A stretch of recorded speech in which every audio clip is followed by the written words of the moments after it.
everybody, how's it going? It's Mr. White here with your Unit 10 and 11 test review, all about social and economic revolutions. So you want to have out your test review paper, and if you don't have a test review paper, what you need to do is go on my website, download one, just go ahead and check the link below.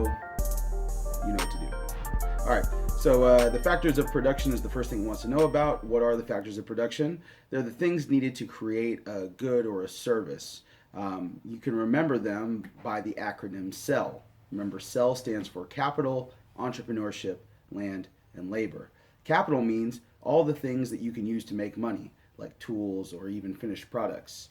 Entrepreneurship means people who are willing to take a risk to start a business because they hope to one day make a profit. Land refers to a place to conduct your business, and it also means the natural resources that you need to make products or to conduct a service. And last of all, labor means workers. If you're going to start a business, you need workers.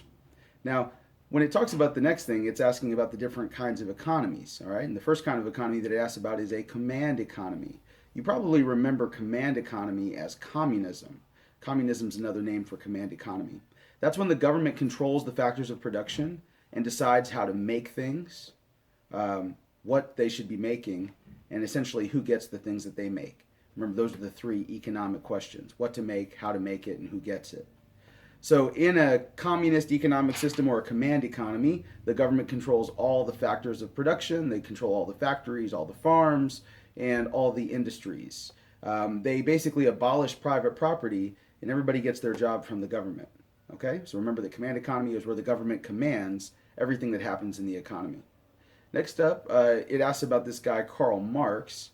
It's important for you to know that Karl Marx was the father of communism or command economy. He was a German economic and social philosopher who disagreed with capitalism because of some of the negative sides of capitalism.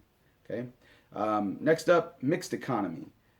Mixed economy is when the government and private businesses work together to decide what to do with the factors of production.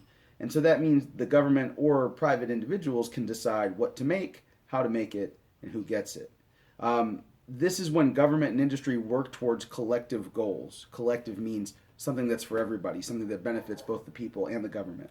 And so that means that the government is allowed to control certain industries and businesses, like, for example, the phone company or the electric company or the schools or the hospitals, while private individuals can guide the rest of the economy through things like stores and banks and so forth. Okay? Next up, it would like to know about free enterprise. And remember that free enterprise is also sometimes called capitalism. Okay? That's when private businesses own the factors of production and decide what to make, how to make it, and who gets it. So that's where the people run the economy. Private ownership is allowed in this system, especially private ownership of the factors of production. And entrepreneurs, remember we said those are the people who want to make a profit and start their own business. They're allowed to earn a profit, and so some people can get really rich, but of course we also know some people can lose everything and become very poor. And the main thing about free enterprise is that there is very little to no government control over business. That's one of the most important things to remember. In most free enterprise economies, the government just makes some basic rules and laws, and other than that, the people are allowed to run businesses however they like. Now, a pure form of free enterprise is sometimes called Laissez Faire. It's that French-looking word, looks like Laissez Faire or something. Laissez Faire, that's how you say it, okay?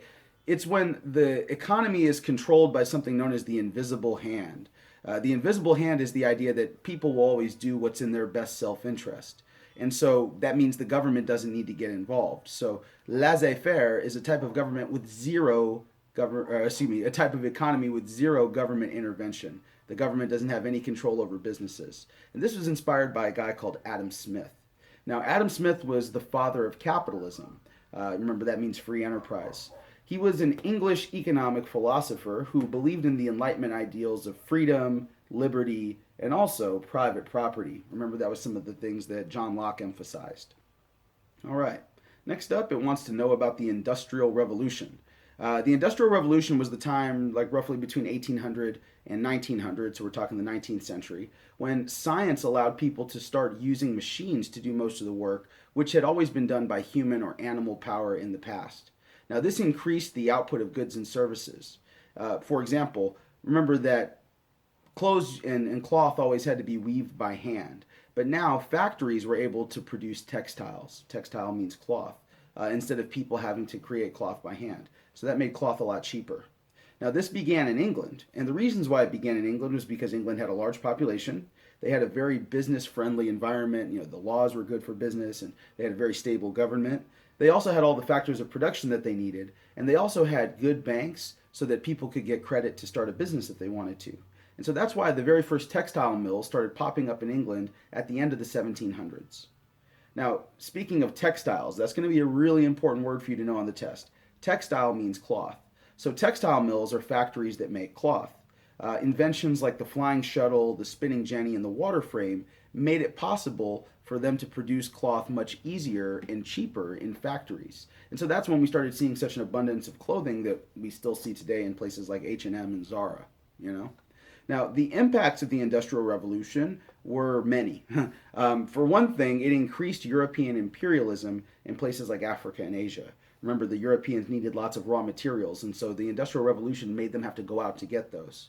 Also, there were new laws that had to be created because there were some big problems with the way businesses treated their workers. So to improve the workers' lives, we had to invent things like minimum wage and a standard workday that was like 8 hours.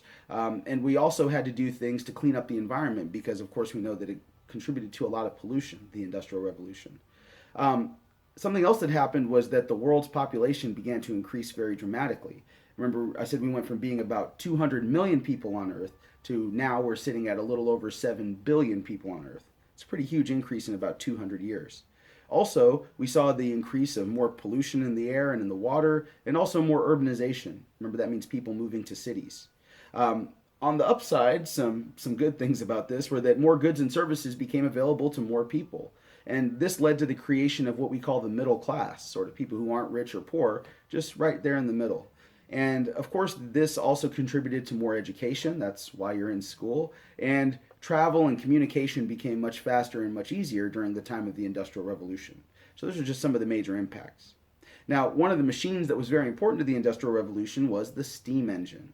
The steam engine was created by a Scotsman named James Watt, and it used the power of steam to run factories, trains, and steamboats. Basically, the steam is just water that's heated up under pressure, and then that steam pressure can make things happen in machines. That's basically all you need to know about the steam engine. What this did was it increased the industrial output of countries like Great Britain who had steam engines. It means that they were able to produce more things. It also helped them open more factories, and these factories had machines that ran on steam engines. This led to more urbanization because the factories became located in cities, and people wanted to move to the cities because that's where all the jobs were. Okay, now next thing I want to know about is Marie Curie. Now, Marie Curie was a scientist who discovered radiation. Her discovery was pretty amazing. It led to the invention of things like X-rays to help with medicine, but it also led to cancer treatments and even things like atomic energy and atomic weapons. Okay? Next up is Louis Pasteur. Louis Pasteur was another scientist who lived during this time. He discovered bacteria and developed something called pasteurization, which is a way to kill bacteria in food. As a matter of fact, if you look at the side of your milk carton, you'll see that it says pasteurized. Now, his discovery led to an improvement in healthcare worldwide. And so that's why Louis Pasteur is so important.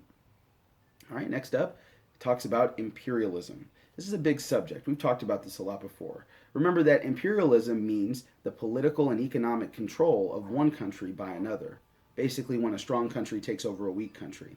Now, like I said earlier, this happened because Europeans needed more raw materials for their factories and more markets for all the goods they were producing. Now, some other motivations that caused Europeans to go out and set up colonies were things like the competition that they had. Remember, I said it's kind of like two siblings. If one sibling gets a toy, the other sibling feels like they need to have a toy. And so that's why if Britain got a colony, that meant France felt like they had to get a colony too.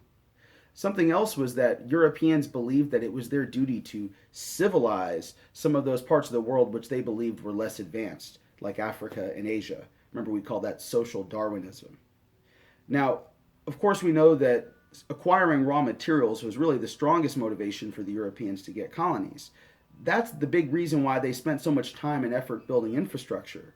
Remember, infrastructure means things like roads, bridges, canals, waterways, things like that, in places like Africa and Asia. not necessarily because they wanted to improve the lives of the people who lived there, but because those transportation corridors made it much easier for the Europeans to get the raw materials that they really wanted. Okay? Now, of course, the people who were colonized didn't like this system very much, and that led to some pretty nasty uprisings. The two most famous examples are the Sepoy Revolt, or the Sepoy Mutiny as it's known, and the Boxer Rebellion. Now, the Sepoy Revolt was when Indian soldiers, known as sepoys, attacked and killed English colonists because they were being treated disrespectfully. These sepoys were eventually defeated by British soldiers with the help of Indian Sikh soldiers. Remember, we said the sepoys were mostly Hindus and Muslims, and so that's part of what caused a little bit of rivalry between Hindus and Muslims and Sikhs during the time of Indian independence. Now, the Boxer Rebellion was something that happened in China. Basically, what was happening there was right around the year 1900, a Chinese nationalist group called the Society of Righteous and Harmonious Fists. Sounds cool, huh? They were opposed to European influence in China.